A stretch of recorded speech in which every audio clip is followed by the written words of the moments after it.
en lo que hoy es Haití. This is what it is, Haiti on the other side now. So, peninsula on the southwest and peninsula on the northwest.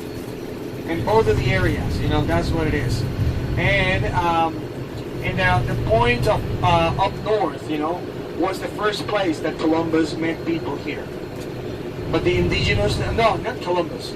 The indigenous that came from Cuba, all right? His name was Atue.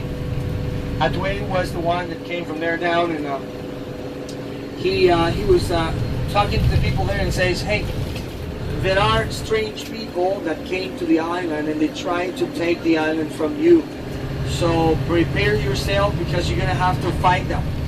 And they're going to take your land and kill your people. But saying that to these people, he went back, you know, to Cuba. And the Spanish navigated down back to here, but they didn't get to there. They moved outside of the Atlantic Ocean and they came to the north part of the island.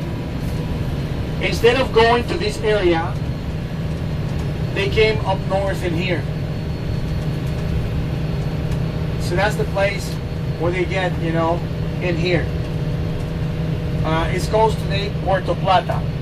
Puerto Plata is one of the provinces of the Dominican Republic.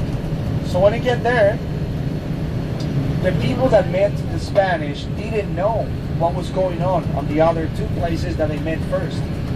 And when they saw the Spanish, they thought that the Spanish were gods. And they received them like that. When they received them so, they let them in, you know, and they shared with them and everything.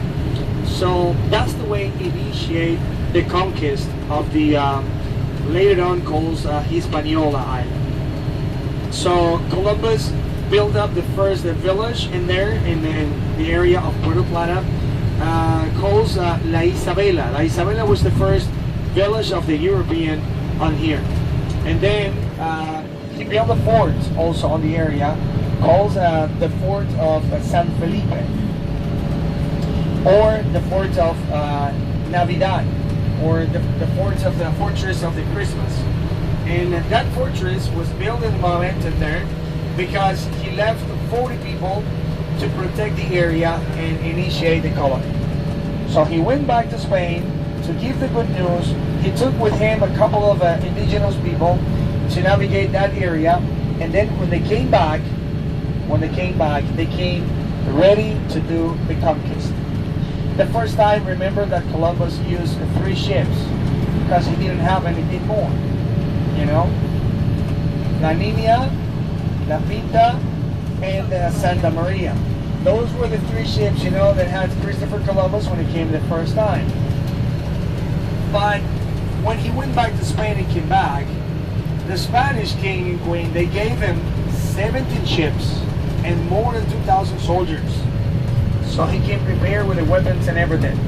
And then that's how initiate the conquest.